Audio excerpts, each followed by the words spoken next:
Kalina Oktarani sudah memutuskan bercerai dengan Vicky Prasetyo.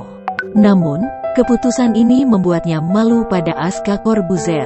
Diketahui, Aska Corbuzier merupakan anak Kalina Oktarani kala menjalin rumah tangga dengan Deddy Corbuzier. Rupanya, statusnya sebagai perempuan yang sering kawin cerai itulah yang membuat Kalina Oktarani malu pada Aska Corbuzier.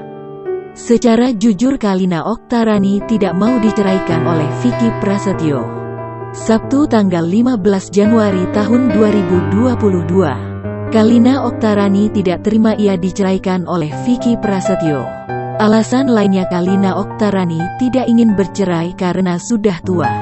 Ia dihujat kalau cerai nikah malu dengan anak.